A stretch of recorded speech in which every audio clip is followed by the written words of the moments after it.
Hey guys. Hello. Long time no see. It's been a few days, or it's been a week. Welcome to episode 2. Now today we have a lot of exciting things to talk about. Number 1 is my policies. Number 2 is my ideas for the future, what's going to happen, what's going on, when is my campaign starting. Number 3 is I actually had a lovely chat with a Lego spender a few days ago.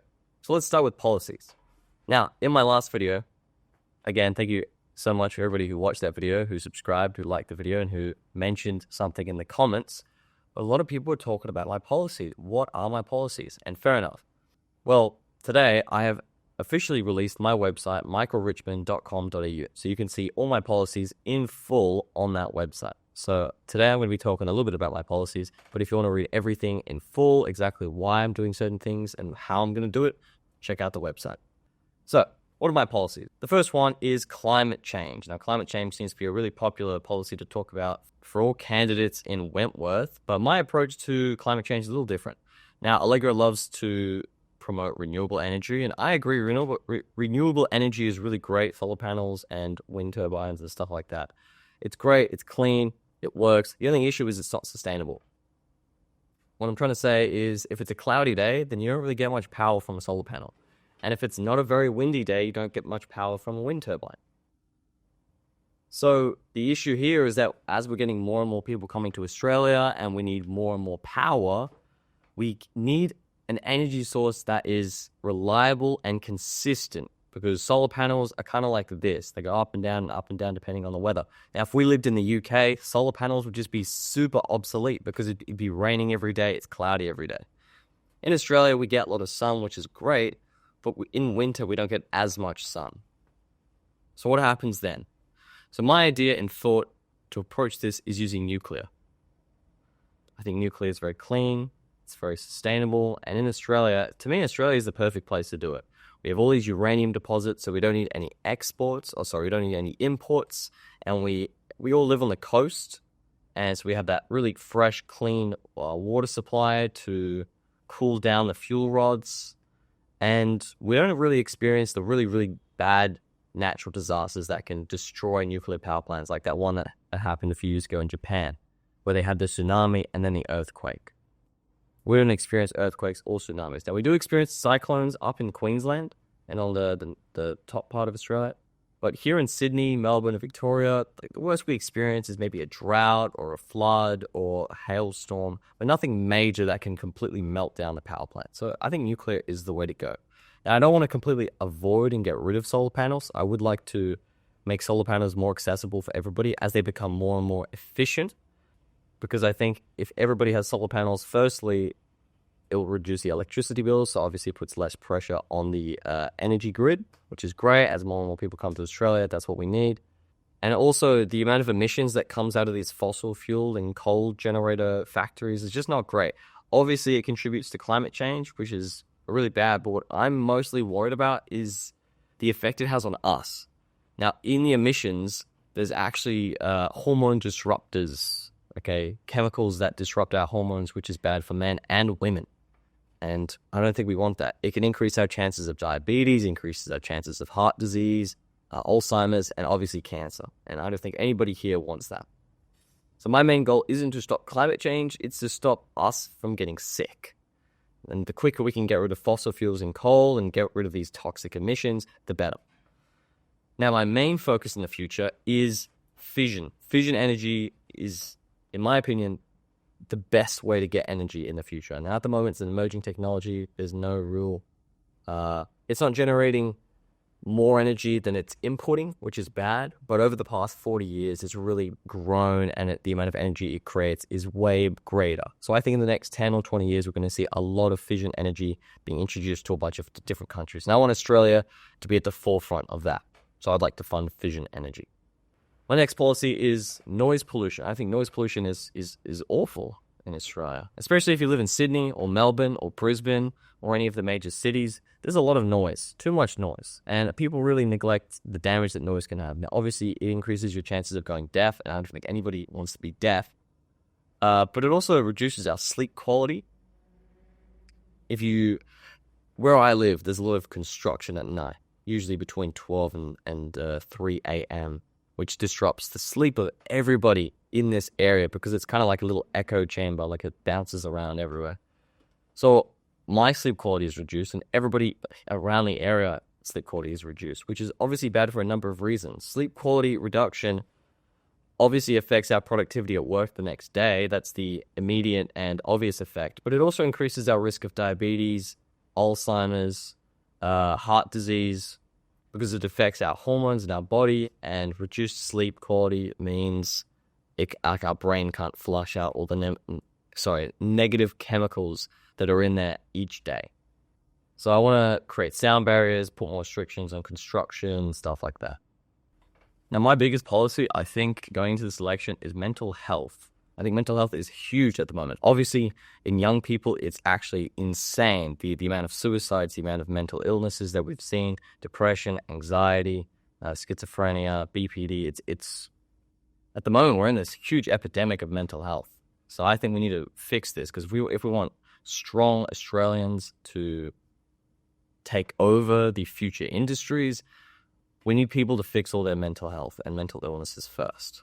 So I want to really create big strides and impacts for that by making some tweaks to Medicare, making nutritionists and personal trainers more accessible. My approach to mental health is a little different to everybody else's. I think before you actually approach mental illness, you should approach physical health, because to me, they're both tied very strongly. If you're eating a bunch of Maccas, you get 3 hours of sleep every night, and you don't exercise, you're bound to feel some sort of mental illness, whether it just be sadness or anxiety or maybe even mild depression. Now, if you fixed your physical health, you're eating well, you're sleeping well, and you're still feeling really depressed, then of course you need some mental health, and that's what I want to help with. But I think your physical health is really, really important, and we really need to fix everybody's physical health now, because I think people's diets are going down, people's sleep quality and the amount of sleep people get is going down now, and people just aren't exercising as much. The next is economic infrastructure, probably the one that everybody will look at the most, that and housing supply, because they seem to be huge issues at the moment. Now, for me, my approach to economic infrastructure is helping small businesses. I want to make sure that there's more entrepreneurs in Australia, there's more small businesses being created, because I want to combat these monopolies and cartels that we have.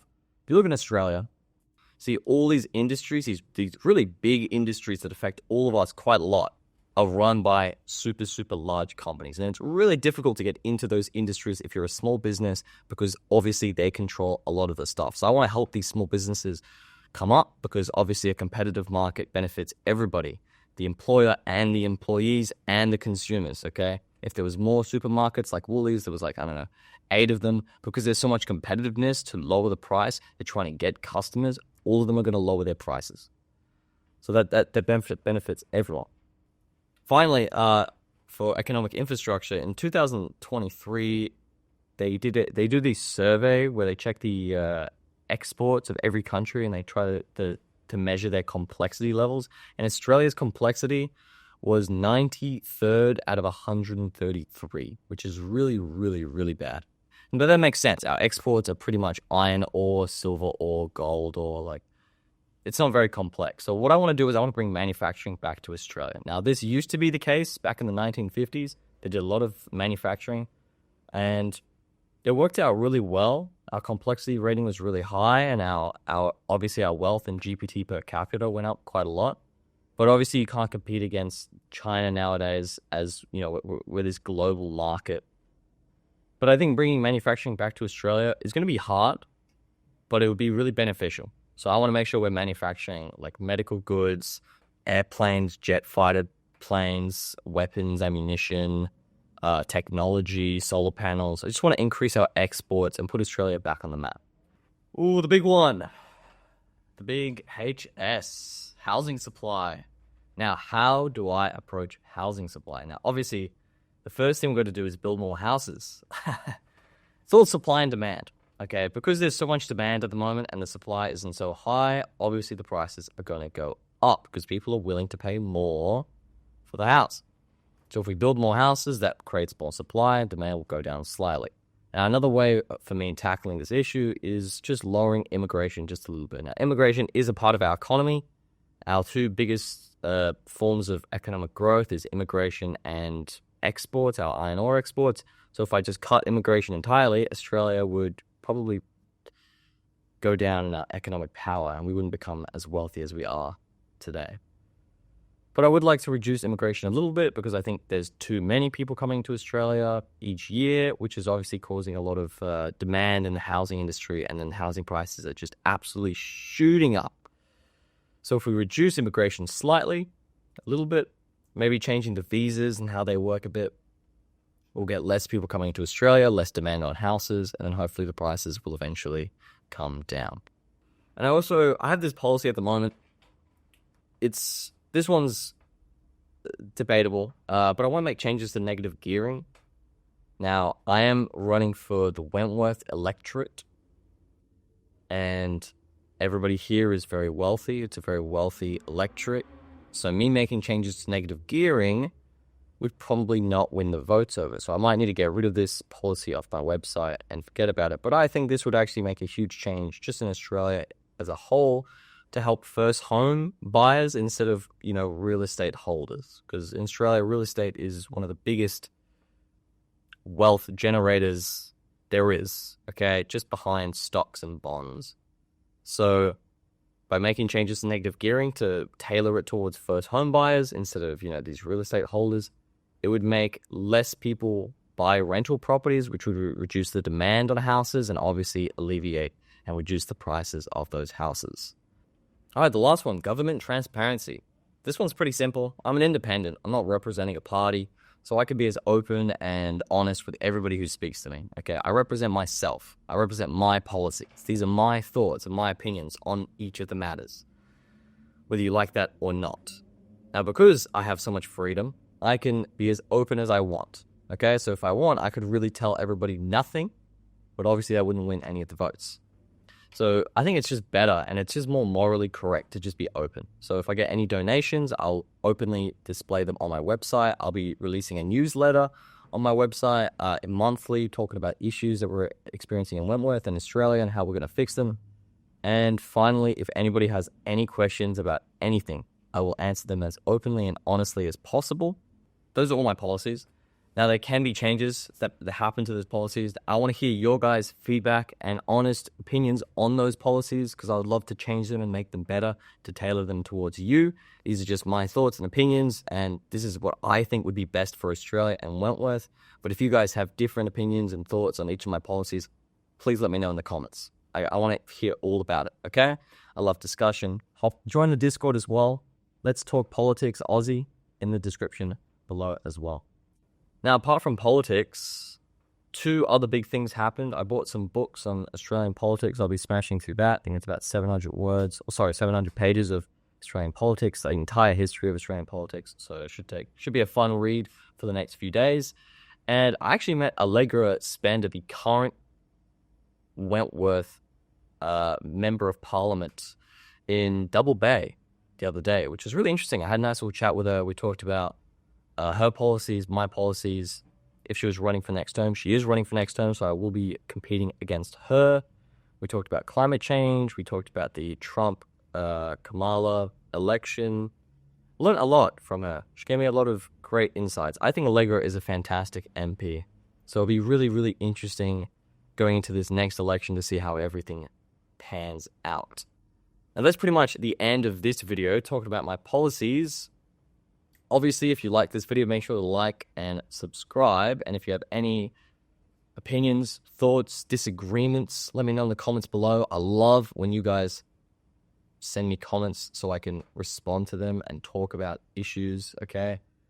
I think we're in a time right now where people are very emotional and people react very emotionally. And I think that's just the wrong way to approach things. The best way to approach things is with statistics and facts and objectiveness. And when you have a discussion with somebody, if both of you are being very open and both of you are being very objective, then obviously you're going to come to a conclusion and one of you is going to be wrong and the other one's going to be right and you're going to help each other out. But if you're both emotional and you're both just yelling at each other, calling each other names, there's no growth there. And I don't want that to happen. So if you guys have any comments, please put them down. I'm going to respond to them. I'm going to have a chat about them. If we disagree, that's even better, because then one of us will learn something, or both of us will learn something, and then we'll both be happy. So yeah. Anyway, like and subscribe. I'll be posting episode 3, hopefully next week. We got some shirt designs coming in. I'm making some big changes to the shirts. And yeah, I'll see all of you next week. Take care.